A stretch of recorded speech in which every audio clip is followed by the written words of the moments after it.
1979年，澳大利亚的一个小镇给 NASA 开了一张罚单，金额不算多，但理由很亮眼：乱扔太空垃圾。所以天上到底掉下过多少个大家伙啊？答案是很多啊。我们今天呢就随便来举几个例子啦。第一个是 Skylab 天空实验室 ，NASA 于1973年发射上天。在1973年和1974年，总共有3次载人飞行任务访问了这个85吨重的空间站。NASA 最初的设想呢是天空实验室需要在轨道上停留10年左右，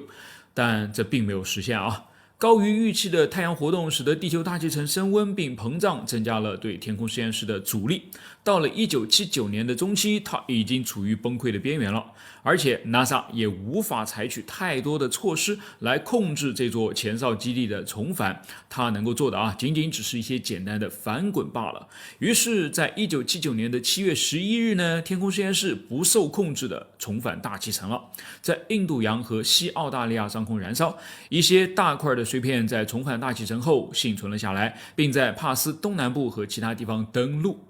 登陆是一个比较温和的说法，实际情况呢，用撞击会更加的合适。所幸没有人受伤，但澳大利亚埃斯佩兰斯镇因乱扔垃圾向 NASA 收取了$400的费用说真的算是相当良心了。然而就这呢 ，NASA 还从未付款，直到2009年，加州的一名电台 DJ 实在是看不过去了，在向听众募集捐款之后呢，他们才替官方处理了这笔罚款。好，第二个，飞马座2号。NASA 于1965年发射了重11.6吨的飞马座2号卫星，以研究近地轨道上微流星体的风度。在飞马座2号完成了3年的数据收集任务，并将它们全部都传回了家之后呢，它又绕着地球运行了11年。在此期间它的轨道就逐渐的降低了。最终，这颗卫星于1979年11月3日不受控坠落，碎片溅落在大西洋中部，没有造成任何的伤害。好吧，海洋动物的权益呢，显然还没有被纳入考虑的范围接着来看第三个，礼炮7号。礼炮7号是苏联在1971年至1982年期间，根据其礼炮计划发射的9个空间站中的最后一个。礼炮7号于1982年4月19日升空，并在高空中停留了将近9年。在其运行寿命期间呢，容纳了6名不同的常驻宇航员。礼炮7号长约16米，最宽处呢是4.15米，其总质量约为22吨。到了1991年的2月7日，无人驾驶的它戏剧性的回来了。当时，一艘名为 Cosmos 1686的宇宙飞船与礼炮7号对接，以帮助测试扩展模块与空间站的连接。Cosmos 1686呢也是无人驾驶的，而且它的重量也达到了约22吨。巨大的礼炮7 Cosmos 1686综合体在阿根廷上空燃烧并解体，大量碎片散落在一个名字叫做卡皮坦贝穆德斯的小镇上，但奇迹般的居然也无人员伤亡的报告。第四个，哥伦比亚号航天飞机。这个呢是一件人人皆知的太空探索史上的悲剧了它在2003年执行完了 STS-107 任务之后失控返回地球。2003年的2月1日，哥伦比亚号在完成为期16天的科学任务返航时呢，在德克萨斯州的东北部上空解体了，机上的7名宇航员全部遇难，100吨重的轨道飞行器呢被摧毁。后来的一项调查发现哥伦比亚号左翼前缘的隔热瓦损坏是这场灾难的主要原因。2003年的1月16日，哥伦比亚号外部燃料箱的一块泡沫绝缘材料在发射过程中断裂，并在升空82秒之后在航天飞机的机翼上打出了一个洞。这个损坏就使得航天器在进入大气层时产生的超热等离子体穿透了哥伦比亚号的左翼，在航天器前往佛罗里达州美国宇航局肯尼迪航天中心的着陆点时遭到了致命的摧毁。依然还是万幸地面上没有人受伤。但哥伦比亚号的失事呢，标志着美国宇航局30年来航天飞机计划的第2次致命的灾难。咱们再来看一个Cosmos 954。尽管这架苏联间谍飞船并不是坠毁在地球上的最大的无人卫星，但它可能是最可怕的。重约3800公斤的 Cosmos 954于1977年9月发射，执行跟踪美国核潜艇动向的任务。Cosmos 954本身呢也是核动力的，其反应堆堆芯未能够按照计划将航天器分离并助推至更高的安全轨道，这就使得该卫星于1978年1月24日呢失控载入大气层，于是就引起了全球的关注啊。Cosmos 954在加拿大西北部返回地球，将放射性的碎片散布到了大片区域。加拿大政府于是就向苏联收取了600万美元的费用，用于支付搜索和清理工作的花费。苏联呢最终支付了300万美元。另外，值得咱们注意的是其他几颗苏联核动力卫星也曾坠落到过地球上，其中包括1983年的 Cosmos 1402。OK， 咱们就先整理到这儿吧，实在是太多了啊！要知道，光是每年就有大约100到150吨重的人造物体从太空中重新返回到地球大气层，而即便是这样都没有造成任何的人员伤亡，只能说地球还是挺大的啊。那么最后呢，下一个即将坠落的大家伙又会是谁呢？你们猜猜看，猜对了，我下期就来讲它啦。这是一枚美军现役 M720 60毫米迫击炮炮弹，内装高爆炸药，可以通过爆炸后产生的碎片杀伤有生力量或者是对轻型装备造成破坏。其顶部装载的引信型号为 M734，是一个多选项引信，可以在4种模式里面呢随便切换，并且不需要在发射前撤掉保险。所以这枚迫击炮炮弹连同它的引信到底是怎么工作的呢？今天我们就借着这个模型来给大家简单的介绍一下。是的，它当然是个模型啦，虽然是按照实物以1:1的比例制作出来的，但是你看它的诞生里面真的是啥也没有就是一个3D 打印的塑料件而已，顶多尝尝私房钱罢了。OK， 聊点正经的当这枚炮弹从迫击炮炮口放进去之后呢，它就会在重力的作用下落向炮管的底部，而在这里等待着一个随时准备扎它屁股的东西。机针跟枪械里面的机针一样它通过撞击炮弹尾部的底火，激发雷管，并且点燃推进火药，然后在有限空间里面迅速膨胀的火药燃气的推动下，迫击炮弹就能够从炮管当中射出去了。至于它到底能够射多远，取决于你要使用多少的推进火药了。我们常常会在迫击炮炮弹的尾翼和炮身之间呢，看到类似于这样的甜甜圈一样的东西，它们不是别的，正是能够让炮弹飞得更远的增效装药。挂的越多呢，产生的膨胀燃气就越多，当然就能够将炮弹推得更快，飞得更远了。当所有的增效装药都挂上时呢，迫击炮炮弹就来到了它的最大射程 3.5 公里。对于一枚直径60毫米的迫击炮炮弹而言呢，杀伤半径通常在15米左右。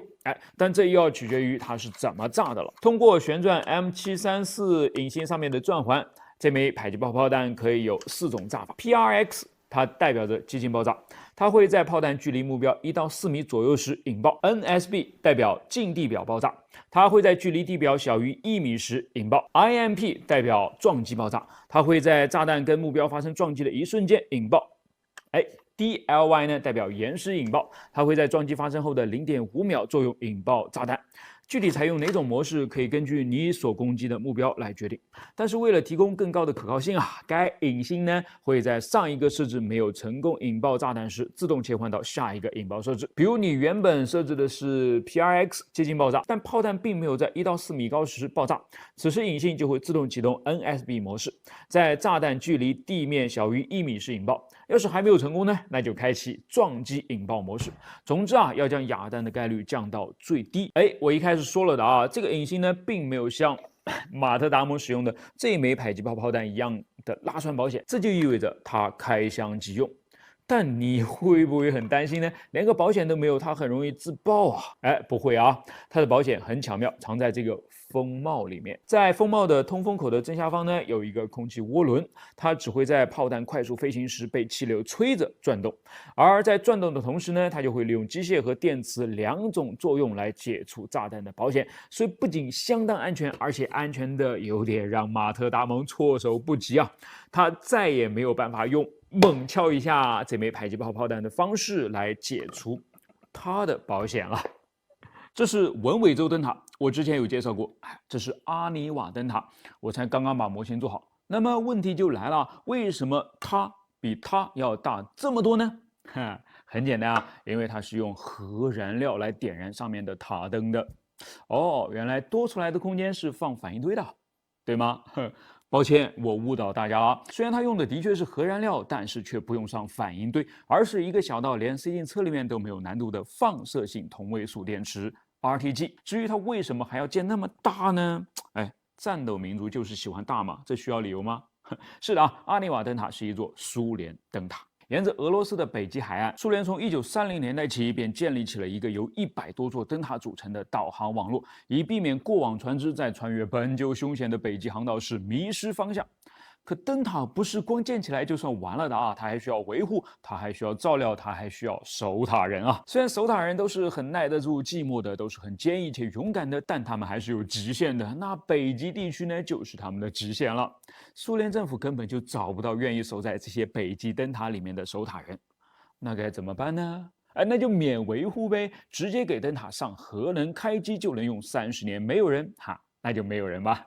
这些核灯塔里面使用的燃料呢是铯90，铯的一种放射性同位素，其半衰期为29.1年，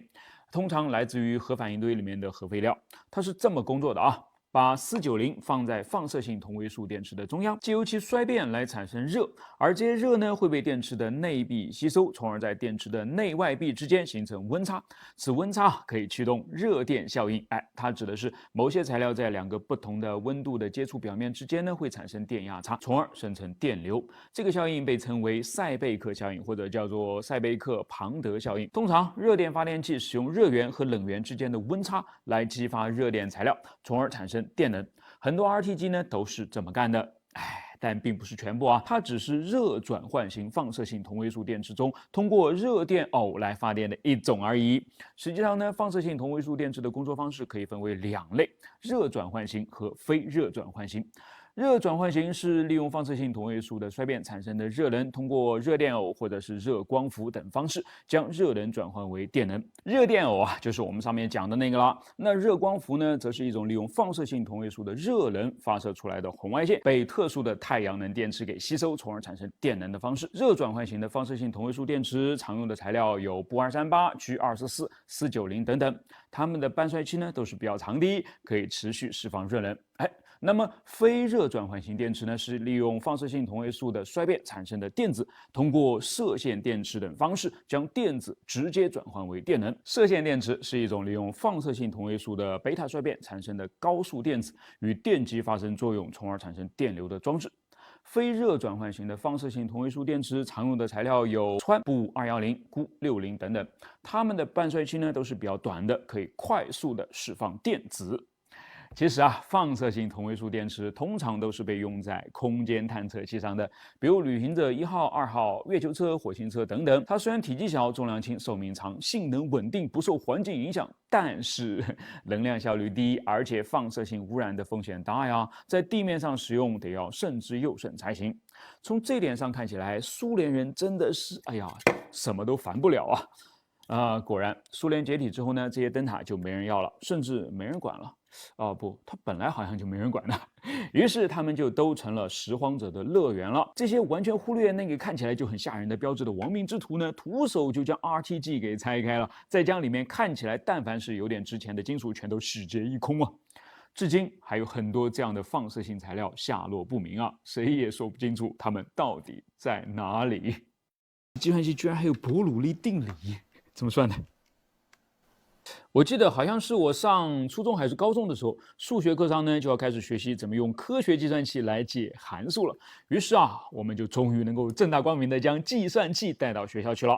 哇，你要知道在我上学的那会儿呢，手机还是砖头那么大的大哥大，能够带一个电子设备进学校，那是相当激动的啊。尤其是你带的还是一台用太阳能电池来供电的计算器的话，那么就直接成为焦点了。因为几乎所有的男生都会好奇，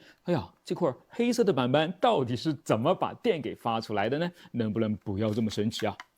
其实时至今日，我还是觉得它很神奇。哪怕这块太阳能电池板呢，已经遍布在我们周围的各个角落里面了。但是虽然它们长得跟以前差不多，可实际上呢，太阳能电池板现在几乎已经进化成一个全新的东西了。尤其是在我这次参加了隆基新品 HiMo X6的发布会之后，对太阳能电池又有了更加深刻的认知。原来还真的有人在意这块黑板板的美观，而一个看似微不足道的创意呢，还真的就能够解决一个行业的大难题。哎，为什么？咱们先来看美观这事啊。现在你看到的是隆基 HiMo X6的组件，虽然晚上的光线不是太好，但是咱们还是能够非常明显的看出它与传统太阳能电池组件的区别。正面全黑，中间没有通常所见的那些白线了。那个白线呢，名字叫做三线，是用来连接多个电池片正负极的焊线。没有它在正面啊，可谓好处多多啊。首先肯定是美观大方。黑的彻底，黑的整体，黑的有模有样，就能够适应更多的应用场景嘛。其次呢，性能上面的提升啊，才是它的关键。发电效率高，弱光表现好，都是跟它有关的。因为 HiMo X6使用了独特的 HPBC 电池技术，即复合钝化背接触电池技术。它将电池片的正负极呢都设置在了太阳能电池的背面，这样就既可以使正面不受遮挡，最大限度的利用入射光带来更多的有效发电面积，提升了效率，降低了成本。同时呢，还能够让传统电池片绕不过去的，非要从一个的正面连到另外一个的背面的 Z 字形焊带呢，直接就变成了大家都从背面走的一字形焊带了，减少了电池片和电池片之间的应力集中，使组件变得更加安全可靠了。好，你以为 HPBC 的技术优势就到此为止了吗？没有啊，由于它具有高开压特性，所以弱光性能好，每天早晚都可以比别人多发1小时的电啊。他们的技术人员因此开玩笑的说，这电池比鸡起得早，比狗睡得晚，很形象哦。同时，它的温度适应性也很高，不管是低温还是高温，都能够带来发电增益的提升。它的衰减系数还很低。25年以后，甚至还保有出厂性能的88.9%，这可是1/4个世纪啊！你能够想象吗？好，再说它解决了一个什么行业大难题啊？咱们来看我拍的这个演示视频，左右两边的电池板呢，乍看上去没有任何的区别，但是为什么左边这片明显在它的下部积了更多的灰呢？你看，冲都冲不掉啊，而右边的这片基本上就是干净的，为什么？这个呢，就是 HiMo X6在防积灰方面独创的设计了。仔细看右边这片电池板的短边边框设计，跟长边明显不同的是啊，它跟玻璃面板之间的高度差非常的小。技术人员告诉我，它只比玻璃面板高出了0.5毫米。千万不要小看这一点点的设计创新，因为在它背后呢，是80.13%的工商业场景面临的困扰，是导致超过20%的功率损失，是白白增加的许多额外成本。积灰啊，跟分布式光伏电站作对已久了。可通过将组件短边边框与组件玻璃等高的设计呢，就能够有效的提升组件的排水排污能力，大大降低了积水、积灰等导致发电损耗的情况，实现更高的增益。实证数据显示啊，安装角度为5度时这个是大多数分布式光伏电站都采用的安装角度啊，平均可以增加2.04%的发电量，最高则可以增加6%的发电量。简单总结，通过这些技术创新呢，隆基 HiMo X6可以为客户创造更多价值。那谁是他的客户啊？其实就是千万个如我们一样的普通人啦。从去年开始啊，国内分布式光伏电站的装机容量已经超过了集中式装机容量，分布式电站俨然已经成为了光伏应用的更大舞台。相信在隆基 HiMo X6的赋能之下呢，千行百业、千家万户都能够迎来更加光明的未来。在翻开这本书之前呢，你之前看过的梵高基本上都是假梵高。为什么？因为除非你是到阿姆斯特丹梵高博物馆、巴黎奥赛博物馆、纽约大都会艺术博物馆，或者瑞士歌德美术馆以及以色列特拉维夫美术博物馆等等遍布全球的顶尖美术馆去看梵高的真迹的话，否则呢，曾经的那些扫描图，不管是出版物还是展览品，都或多或少在色彩上是失了真的。然而，我们掰着指头一算啊，要是跑遍刚才我说的那些美术馆呢，好像花费实在是有点不菲嘛。所以嘛，这本书《挚爱梵高》就是来帮你省钱的了，而且是省老鼻子钱了啊！400不到就能够把梵高纯视油画的99%搬回家，超值到令人匪夷所思啊！虽然这本书有很多可以夸的，比如它超过10斤的重量，比如超高的纸张质量和印刷质量，比如附赠的80页梵高手稿，又比如有故事又有绘画技巧的文字介绍，还比如按照时间脉络整理出来的梵高风格进化史等等。但是这本书最大的卖点呢，显然是他对真实还原梵高原作色彩的不懈追求了。1100余幅经典作品全部都使用了博物馆级的的专业调色，让他们看起来跟你能够在博物馆里面看到的丝毫不差。我真的是很佩服尤其是这一点出版团队竟然会结合梵高书信当中的描述来对画作的色彩进行校准。比如这幅画《罗勒河上的星空》，梵高在与弟弟提奥的信中是这样描述的我正准备画夜晚的罗勒河，观察煤气灯下面的小镇，倒映在蓝色的河流当中，头顶的星空呢，在钴蓝色的夜空中闪耀着粉色和绿色的光芒，而小镇的灯光及其耀眼的倒影则呈现出金红色和古铜绿色。于是调色团队就根据这样的描述，将原本发紫发白的画作调整成了如今拥有钴蓝与古铜绿色调，星芒与倒映则是金中带红的，与原作的视觉呈现一致的准确色调。为了让你看真的梵高，这本书的编写团队呢，真的是付出了超人的努力其实每个人都应该看看梵高的，因为美商毫无疑问已经成为了现在以及未来最重要的生存能力之一了。而梵高这位被认为是世界上最伟大的艺术家之一，这位以鲜艳的色彩、丰富的情感和笔触自成一派的荷兰后印象派画家，这位启发和影响了许多后来艺术家的艺术家，他自然能够在很多方面都帮到你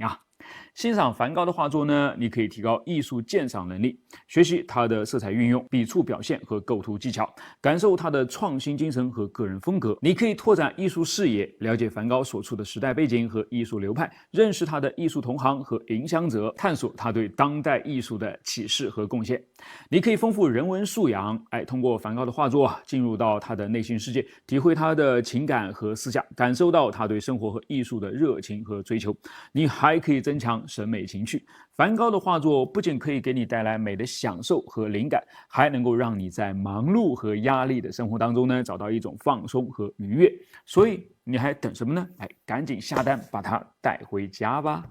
来，这是一本名人传记，本次出场的名人是Elon Musk。你要是对他还不熟悉的话，那么就可以出门左转了。好，你熟悉他，你知道他创立了 SpaceX， 你知道他造出了特斯拉，你知道他许下了承诺要将人类送往火星，你可能还知道他在27岁的时候就赚到了人生当中的第一笔2200万美元。那么为什么我们还要读他的传记呢？因为你知道的那些呢还不够写这本书的人名字叫做沃尔特·艾萨克森，大名鼎鼎的乔布斯传也是出自于他的笔下的。如果你看过那本书的话，就应该知道这本书里面的料有多猛了。我们一句话总结就是我实在是很难在不剧透的情况下给你讲这本书里面的内容。翻开其中的任何一页呢，信息量都很大所以神秘感留给你们，我就不讲书里面的内容了，就讲讲为什么常常读一读名人传记是一件非常有必要的事情呢？因为读名人传记是一种学习和成长，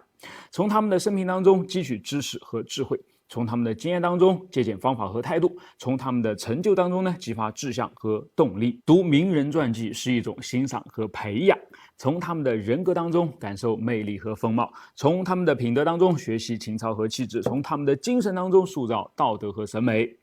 读名人传记还是一种交流和友谊，从他们的故事当中呢获得启发和感动，从他们的言行当中获得教益和力量，从他们的生命当中获得多样和丰富。你看是不是性价比非常高的一种书籍品类呢？所以赶紧买它吧。1907年3月，英国探险家斯坦因率领他的第2次中亚探险队经罗布泊前往敦煌。他最初的目的是到敦煌考察古迹，但在敦煌进行了短暂的考察之后，他就明确了此行的目标：考察敦煌的古代长城遗址，考察莫高窟，收集藏经洞出土的古代文献。驻留莫高窟期间，他利用了三清宫住持道士王元禄的无知，以极其低廉的价格骗购了24箱藏经洞出土写本、5箱绢画和丝织品等珍贵文物文献。可以说，对莫高窟藏经洞文物的洗劫，斯坦因是罪魁祸首。但同样也是斯坦因第一次在莫高窟架起了照相机，快门声第一次在洞窟内响起。他拍摄了大量莫高窟外景和洞窟内壁画的照片。根据国际敦煌项目目前公布的斯坦因摄影档案统计，1907年斯坦因在敦煌一共拍摄照片134幅，其中有关莫高窟的照片有46幅。斯坦因完成了对包括敦煌在内的新疆、甘肃等地的考察之后，于1912年出版了2卷本中亚考察记《沙埋契丹废纸记》。书中的340余幅照片有64幅拍摄于敦煌，这是目前所见最早公布于世的敦煌和莫高窟照片，其历史价值已经远远超出了斯坦因的想象。在此后的许多年里面，这批照片是有关莫高窟外观、洞窟本体以及当时人物存在的唯一影像记录。给你们看一个超级厉害的东西，打开地图软件，输入南京南站，你猜它顶上这些一块块的黑色的东西是什么呢？3、2、1，是太阳能电池板嘛？有猜对的吗？还有点意思哦。这说明什么呢？说明分布式光伏电站真的是已经超越集中式光伏电站，成为了太阳能利用的下一个风口了。其实不只有南京南站啊，你现在就去点开你所在城市的卫星地图，类似的屋顶光伏一定不会缺席。好，这是好事，对不对？但你知道我最近听到过的有关光伏的担忧是什么吗？很有意思啊，是担心光伏发电会不会产生有害的辐射呢？要说这个担忧呢，也不无道理啊，尤其是考虑到它离我们的距离还在越来越近的情况下，所以我们科学的来讲，光伏电池板在发电的时候，到底会不会产生有害的辐射呢？我分3点来给你讲清楚啊。首先，我们要明白什么是辐射。辐射呢是一种能量的传递方式，它可以以电磁波或者粒子的形式向外扩散。自然界当中的一切物体，只要温度在绝对0度以上，都是会以电磁波和粒子的形式时刻不停地向外传递热量的。这种传送能量的方式呢，就被称之为辐射。辐射本身是中性词啊，但某些物质的辐射可能会带来危害。人们一般意义上所说的辐射呢，就是指的那些对人体细胞有害的辐射啦，比如会引起癌变的，有相当高几率会引发基因突变的。一般来说呢，是包含短波辐射和一些高能粒子流了。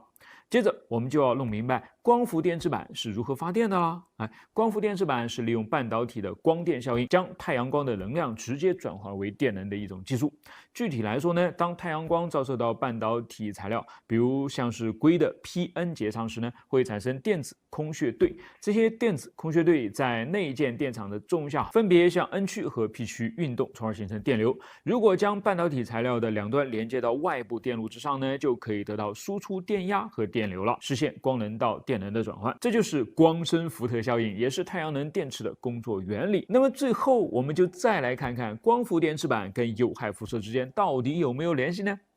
你看啊，光伏电池板的发电过程呢是一种能量的直接转化，其中是没有任何化学反应或者是核反应的，所以不会产生任何附加的有害辐射。光伏电池板呢只是吸收了太阳光的一部分能量，而多余的能量则会被反射或者是散射啦。这些能量都是在可见光范围之内的，对人体呢是没有任何危害的。而光伏电池板的逆变器是将直流电转化为交流电的设备，里面的确是有电子电力的转换。它的频率呢一般为5到20千赫兹，这种电磁辐射的强度和范围都非常小，远远低于国家标准，而且都是有金属屏蔽外壳的，也是不会对人体造成影响的。所以啊，综上所述，光伏电池板在发电的时候呢是不会产生有害辐射的，这是一个科学的事实。咱们就放心大胆的使用光伏电池板，享受清洁的太阳能吧。60，我决定用2种材料来制作这个杯托，内圈用 TPU， 能够提供接触茶壶的弹性，外圈可以用其他的材质，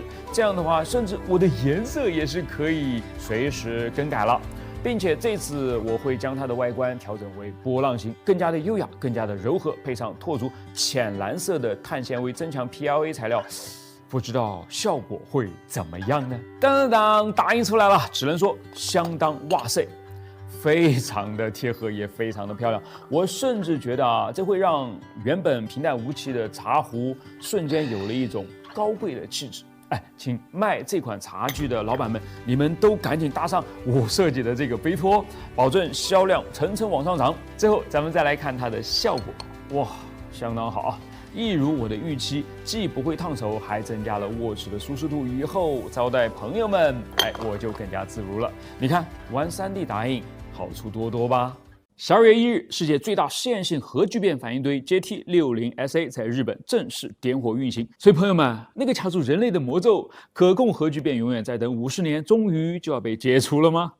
我仔细看了一下，没那么简单。我们还是需要注意到新闻标题里面的几个关键性文字。试验性是的，这座由欧盟和日本联合建设的可控核聚变反应堆也还只是一个试验性的装置，它需要完成的是帮它的大哥哥那座还在法国建设的具全球之力也举全球瞩目的 ITER。国际热核聚变试验反应堆计划提供更多先导的实验数据和技术验证支持。本质上，它俩就没啥区别，都是一种称之为托卡马克的可控核聚变装置，又叫做甜甜圈。只是日本刚刚运行的甜甜圈是法国计划要等到2035年才会运行的甜甜圈的1/6而已。所以，到底什么是可控核聚变？什么又是托卡马克装置 ？JT60SA 到底要验证一些什么呢？我们是不是真的还要再等上50年才能用上它发的电？等等等等，疑问是不是真就从脑袋里面冒了出来？好，今天我们的目标就是给你把它们都解释得清清楚楚。第一步，先说什么是可控核聚变。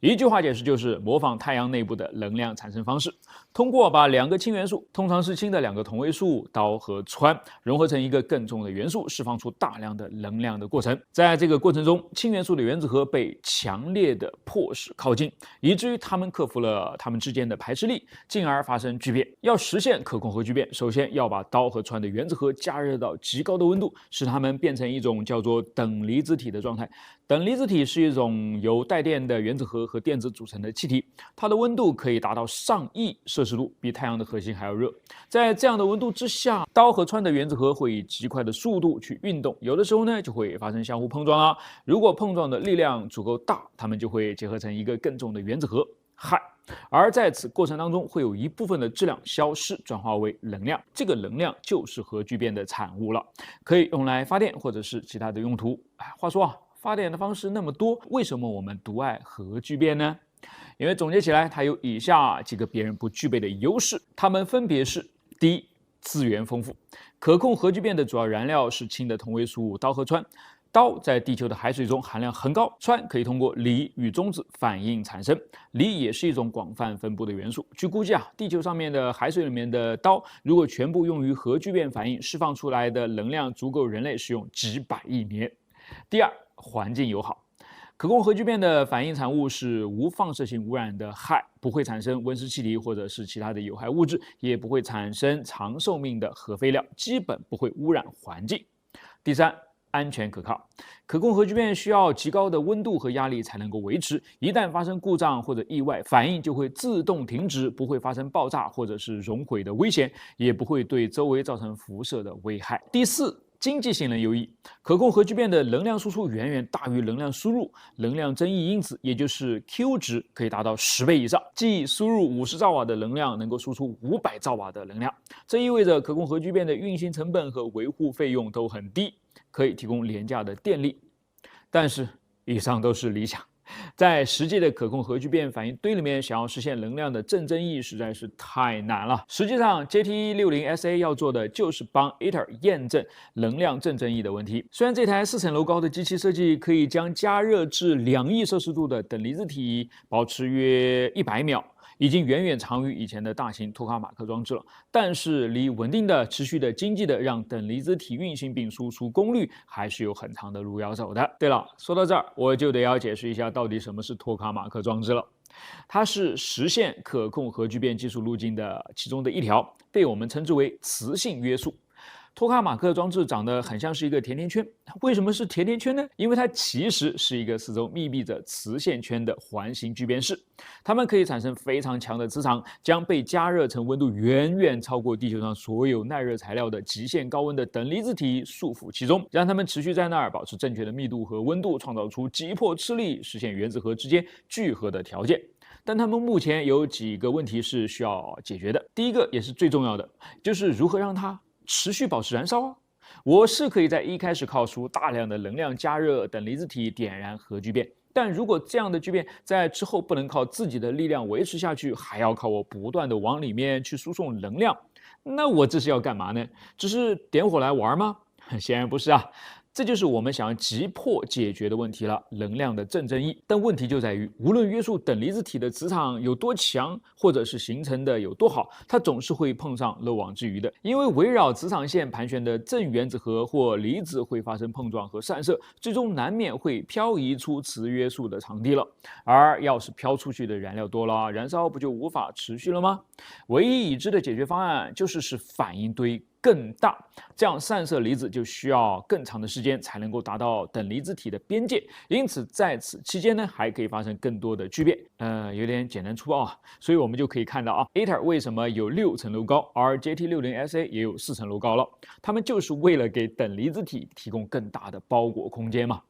可不过，就算是这样的尺寸，仍然不足以维持等离子体的持续燃烧并带来能量，只能算是一个更大的测试装置而已。好，这个问题还悬而未决。接着呢，第二个看起来更加实际的问题来了：就算是我们能够持续点燃里面的核聚变了，那该怎么提取出它所产生的能量呢？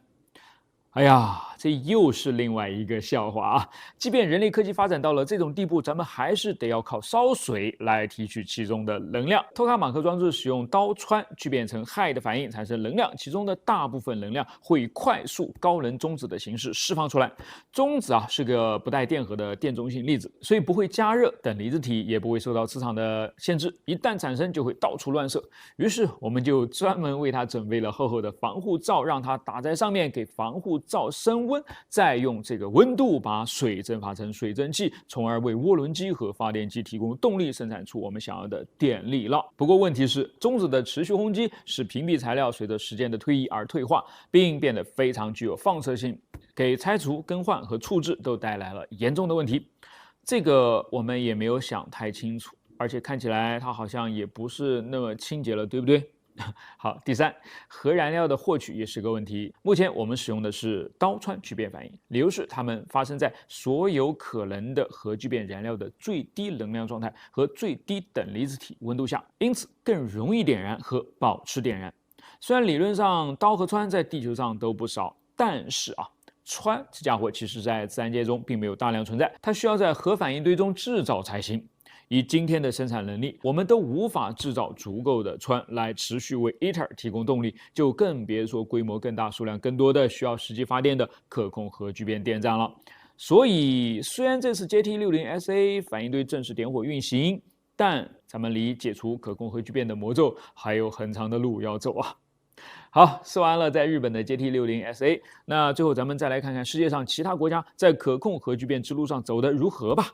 先说咱们中国的，我们目前有全超导托卡马克核聚变实验装置 EAST 和可控核聚变研究装置中国环流3号。EAST 是世界上第一个建成并运行的全超导非圆截面核聚变实验装置，曾经创造了在 1.2 亿摄氏度下运行101秒的世界纪录。环流器3号是我国自主设计、建造和运行的最先进的核聚变实验装置，能够产生 1.5 亿摄氏度的高温等离子体。接着是美国，它有美国国家点火装置 NIF 和斯坦福线性加速器中心的 LCLS-2X 射线激光器。NIF 是世界上最大的激光装置，采用惯性约束的方式来实现核聚变，曾经在2022年1月实现了一次，称之为燃烧等离子体的现象，即聚变燃料自行输出能量超过了输入能量。这是通往可控核聚变的一个关键里程碑啊 ！LCLS-2 是世界上最亮的 X 射线激光器，能够观察和控制核聚变等离子体的微观结构和动力学。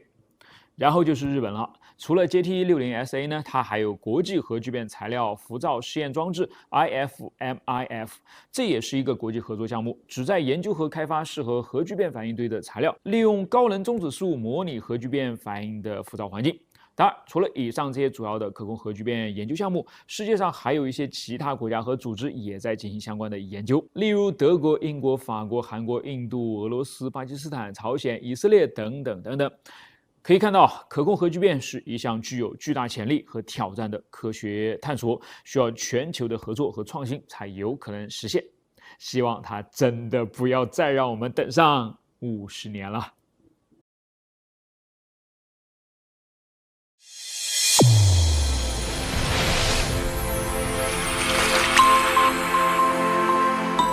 这2台机器放在一块儿，你会选谁呢？一台是小米的光固化，一台是拓足的 FDM， 都是各自的入门机型。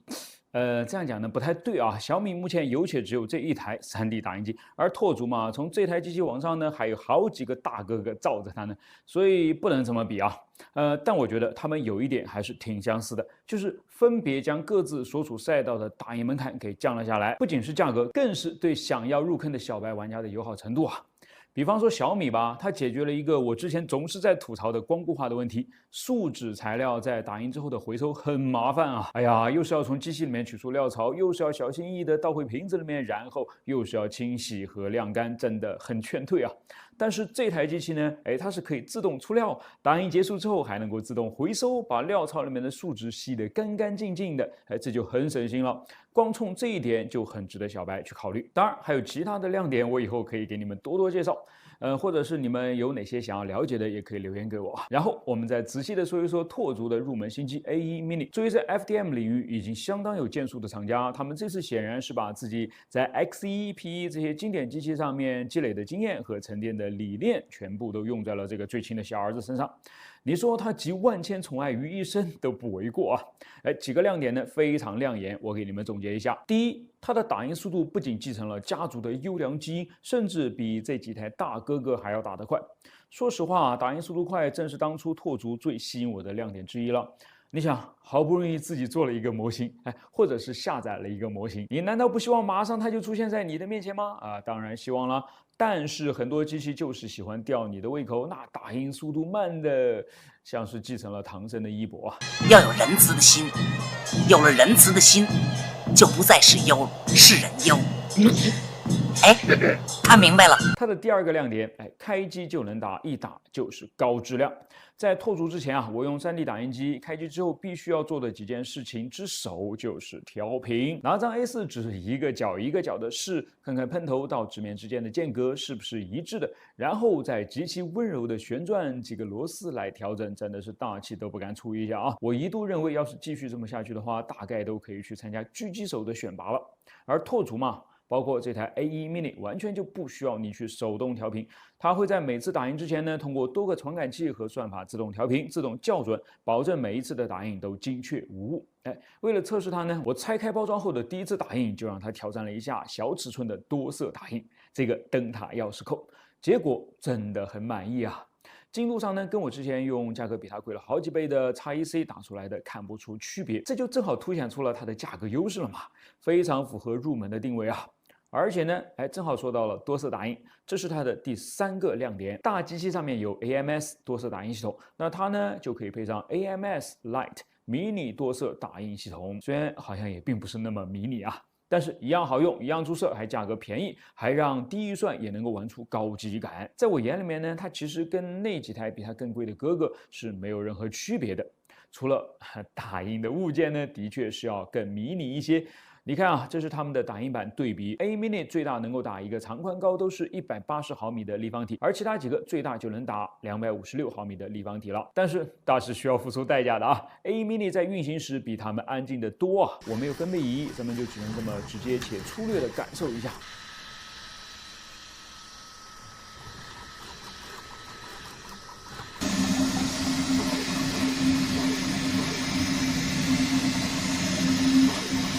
所以安静是 A1 Mini 的另外一个亮点啦。即使自己的房间比较小，它基本上也不会影响到你的学习、工作和休息的，反倒是用自己的高颜值客串了一把家居装饰物。你看，又快又方便，又好玩又专业又便宜还好看，你还不准备用它来入坑吗？赶紧的跟我们一起玩起来吧！